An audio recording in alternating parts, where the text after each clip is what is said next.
Hi, this is Chris from the Stephanie Miller Show. Please enjoy this exclusive clip from Political Voices Network. Oh, I see. So it's really the corrupt white men on the Supreme Court that are being bought off. They're the victims.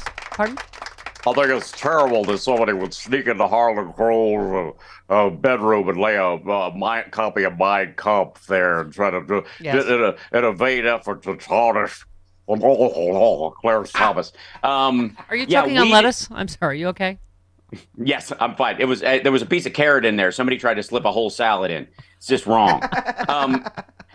Suddenly it's our fault. Right. And everybody who thinks that a Supreme Court justice should not be getting $500,000 trips a year for decades is suddenly far left and is just attacking him and his character. This is not a plot. None of us came up with it like in the early 90s, like, who should we trick into buying Clarence Thomas's mother's house so she can live rent-free? Paying your mom's rent for decades. Yeah. I mean, we wouldn't pick the Nazi guy. That's too obvious. Exactly.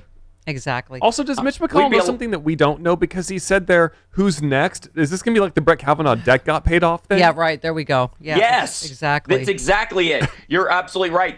He's going to say this because he knows their other folks that they put on are equally corrupt and they're going to get caught. Yep. Senator Booker on this. Well, I read his words closely of the reasons why he said he talked about it being a very rare thing for a Chief Justice to come before a Judiciary Committee. And I agree.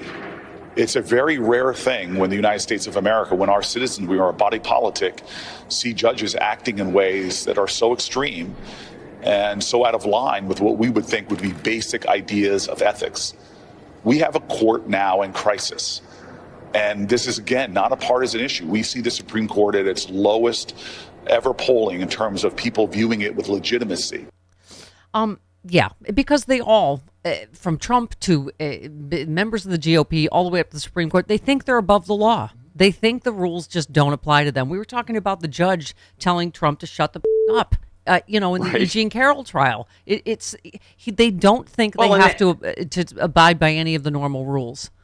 Well, there's also two things. One is, and he thought he could get around that by just going, Eric, you do it. Yeah. And basically outsourcing the judge's order to one of his adult children who works in his company. So let's start there. But the other thing is that this is how Trump has always done it. And there's a messaging versus legal aspect of Manhattan, civil law and Manhattan white collar criminal law, that if you can muddy up the jury pool entirely, you can then claim, I can't get a fair trial in this town. Everybody already knows the details of the case. Well, of course, because of you. And by the way, can we take a moment to send some love and light out to E. Jean Carroll? And salute her and her bravery. And it was heartbreaking. What a wonderful woman. Yes. Yeah, some of her testimony yesterday. I'm here because Trump raped me. She said he lied and shattered my reputation. I'm trying to get my life back.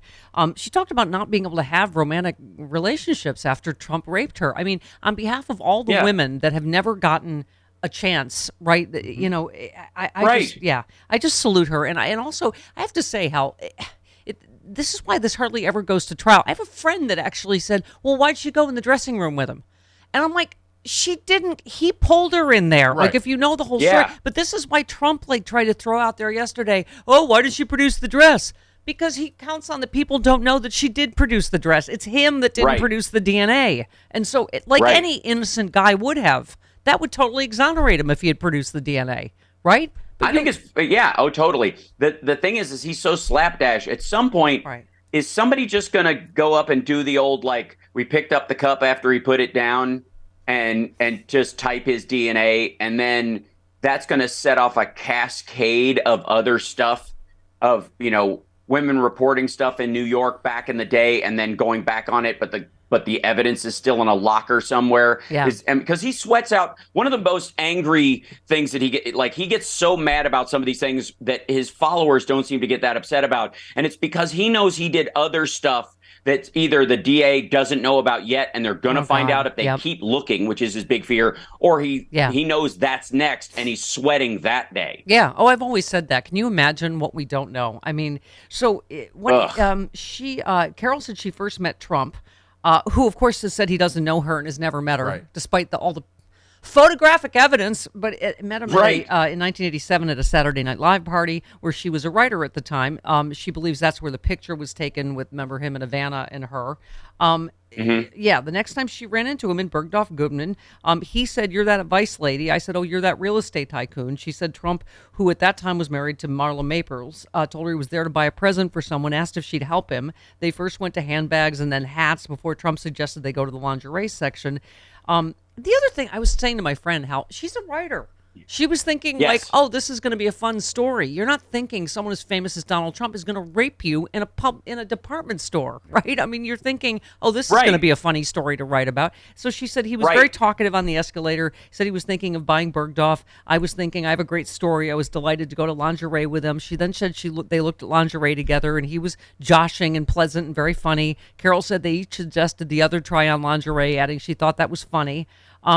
So then she didn't think anything about what was about to happen because the door was open when he motioned her toward the dressing room. He then shut the door, shoved me against the wall. I pushed him back and he thrust me back against the wall, banging my head. He put his shoulder against me, held me against the wall.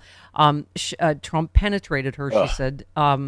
The attack lasted a very short time. She rushed out of the store before calling a friend to tell her what had happened. Carroll said the friend, who's expected to testify, told her to go to the police. She said she responded, "No way. I thought it was my fault."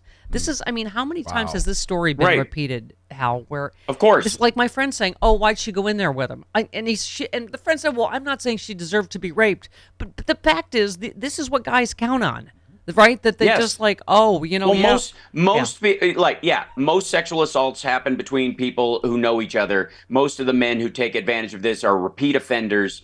They have a system for lowering your guard, getting you in a vulnerable situation, and taking advantage. It's disgusting. It goes on, and it works, and especially back then. Right. And she was in a position, if she started talking, she could have ruined her entire life trying to bring it up against this guy, and he would have just unleashed the dogs against her. And it's even worse now that he's president, or he was president. Right. The judge told Taco Penis that his client had refused to give a DNA sample for 3 years, and now he wants it in the case.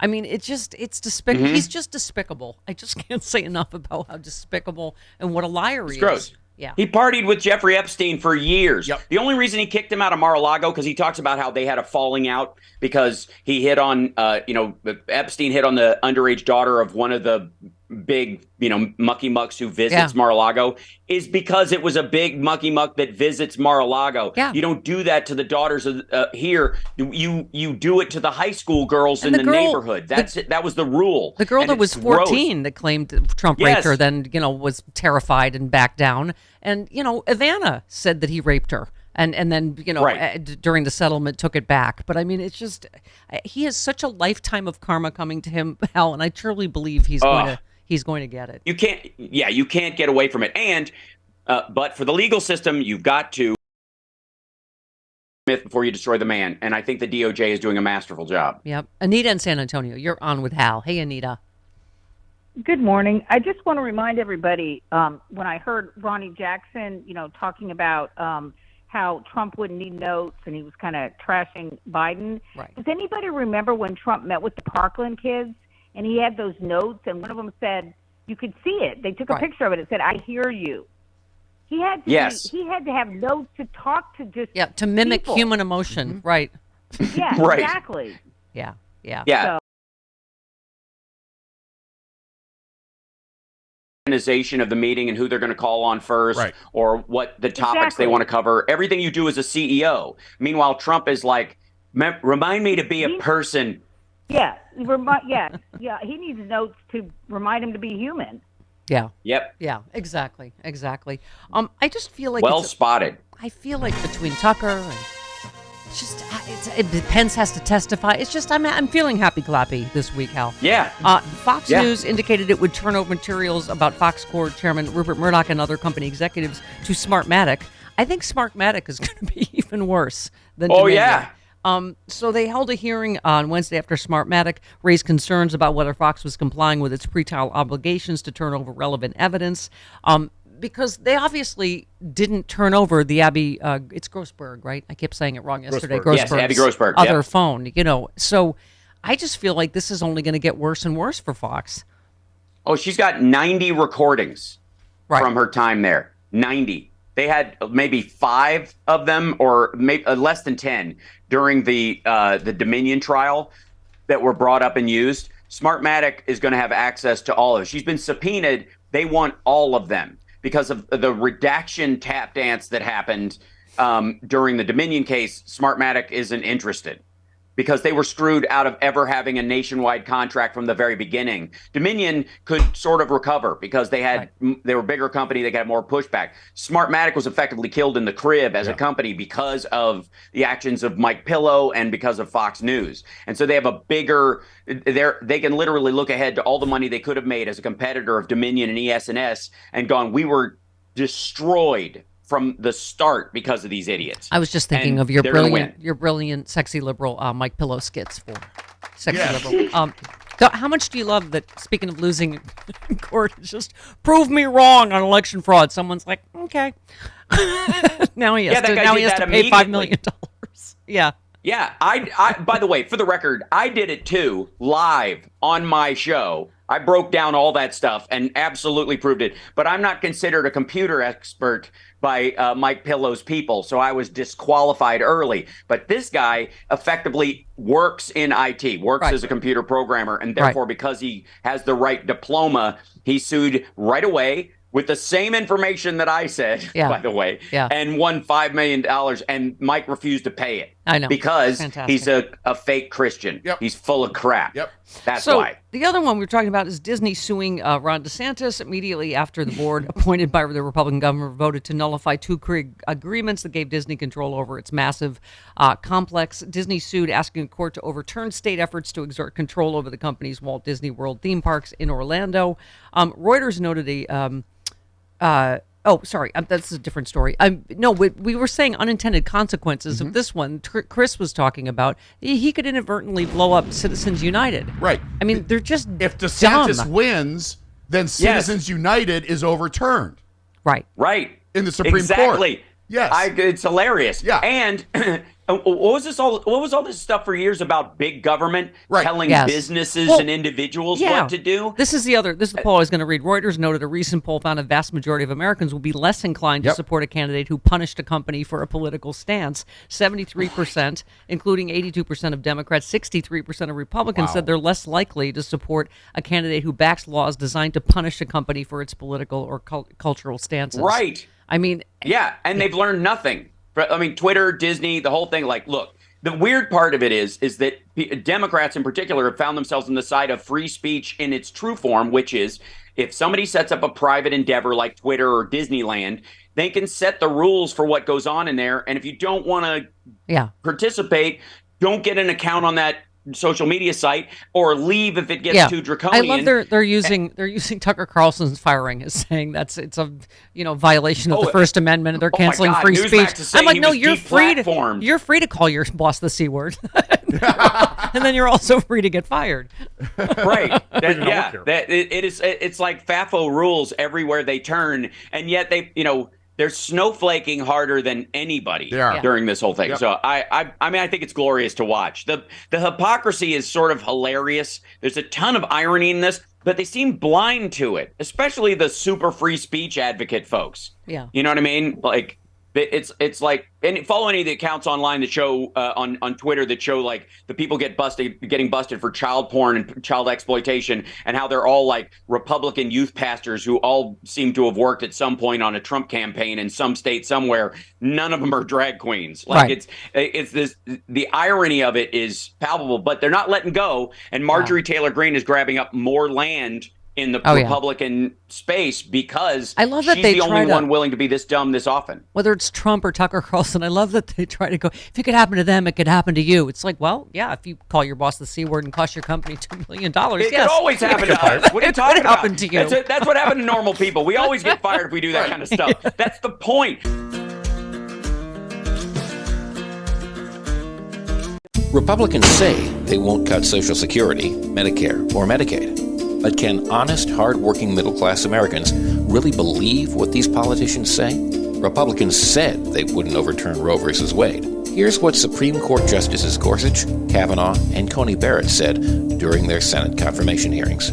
Roe v. Wade, it is a precedent of the United States Supreme Court. A good judge will consider it as precedent of the United States Supreme Court. Roe v. Wade. It's settled as a precedent of the Supreme Court. Roe is not a super precedent, but that doesn't mean that Roe should be overruled. Well, we saw how that turned out. They played us for fools. Tell your elected officials to keep their hands off of our Social Security and healthcare benefits.